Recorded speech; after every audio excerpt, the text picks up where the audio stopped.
வணக்கம். அட்வெட்டி life style Rajesh பேசுகிறேன். இன்றைக்கி நான் பேச வந்தது என்னென்னா, காலையில் தினமும் உடற்பயிற்சி செய்கிறவங்க இல்லை வாக்கிங் போகிறவங்க இதை டெய்லி ரொட்டீனாக ஃபாலோ பண்ணணும். உடம்பு நல்லாயிருக்கும், மனசும் நல்லாயிருக்கும். சரிங்களா? இப்போ நீங்கள் கேட்கலாம், ஏன் நீ அப்போ ஏன் இவ்வளோ ஃபேட்டாக இருக்க? ஒரு 4-5 மாதம் காலில் கொஞ்சம் ஒரு பெயின் ஒன்று இருந்தது, கட்டை விரலுக்கு பக்கத்து விரலுக்கு கீழே.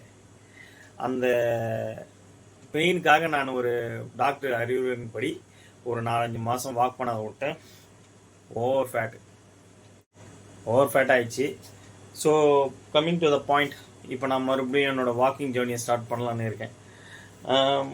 நான் இப்போ அமேசானில் ஒரு சில ஷார்ட்ஸ் வந்து ஆர்டர் பண்ணியிருந்தேன் எனக்காக. அது நல்லா இருக்கு. பட் இது முழுக்க முழுக்க என்னோடய தனிப்பட்ட கருத்து. நான் எந்த பெய்ட் ப்ரொமோஷன்லேயும் இல்லைப்பா, அதையும் சொல்லிடுறேன். எந்த கம்பெனிக்காகவும் நான் ஒர்க் பண்ணலை. இது என்னோட தனிப்பட்ட கருத்து. அவங்கவுங்க அமேசான், ஃப்ளிப்கார்ட்டு, மிந்த்ரா அப்படி இப்படின்னு சொல்லிட்டு ஆர்டர் பண்ணுவாங்க. ஸோ நான் அமேசானில் ஆர்டர் பண்ணேன். ஒர்த்தபுளான ஷார்ட்ஸ் வந்தது. ரொம்ப காஸ்ட்லி கிடையாது, நார்மலாக ஆவரேஜ் தான். சரிங்களா? அதனால் உங்களுக்கு இப்போ காட்டுறேன் கண்டிப்பாக. இது என்ன பிராண்டு, என்ன கம்பெனியில் வந்தது எதுவுமே எனக்கு தெரியாது. இது வந்து பார்த்தீங்கன்னா XXL என்னோடது. இது என்னோடது. சரிங்களா? இது கூட இதோட பேர் சேம் ரெட் கலர் ஜிம் அப்படின்னு எழுதியிருக்கோம். ஓகேங்களா? இது அதோட பேர். இது ஜஸ்ட்டு 450 ருபீஸ். அந்த செட்டு, அந்த பிளாக்கு வித் ரெட்டு ரெண்டுமே 450 ருபீஸ். அடுத்த பேர் the army pattern, grey colour army pattern. Okay, இது அதோட பேர் பார்த்தீங்கன்னா இதோ black colour army pattern. Okay, இதோட ப்ரைஸ் பார்த்தீங்கன்னா ஜஸ்ட் 400 ருபீஸ். மொத்தமே எனக்கு 950 ருபீஸ் தான் ஆச்சு. 450 ஒரு 400, 950 ருபீஸ் ஆச்சு. ஸோ இதை நான் எதுக்கு சொல்ல வரேன்னா, ஃபாலோ பண்ணுங்க, டெய்லி ஃபாலோ பண்ணுங்க. இல்லாதவங்க தான் வெறும் காலில் நடக்கிறது ரொம்ப கஷ்டப்படுவாங்க.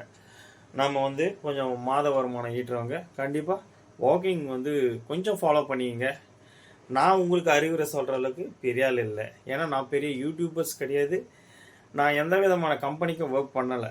ஆனால் ஒரு சிம்பிளான என்னோட தனிப்பட்ட கருத்தை தான் சொல்கிறேன், தவறாக எடுத்துக்காதீங்க.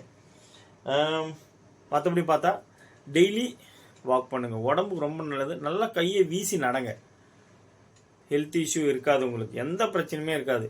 ஃபுட் கண்ட்ரோல், சாப்பாடு கொஞ்சம் அளவு குறைச்சிங்க. நான் சாப்பாடு அளவு கம்மியாக தான் சாப்பிடுவேன். பட் நான் வீட்டில் இருக்கிறதுனால எனக்கு இந்த மாதிரி ஆயிடுச்சு, பாடி ஃபேட் போட்டுடுச்சு.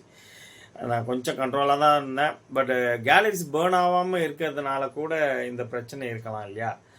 ஸோ நான் டெய்லி இனிமேல் வாக் பண்ணலான்னு இருக்கேன். என்னோடய ஷூஸ் உள்ளே இருக்குது, அதுக்கும் இப்போ எடுத்து காமிக்க முடியாது.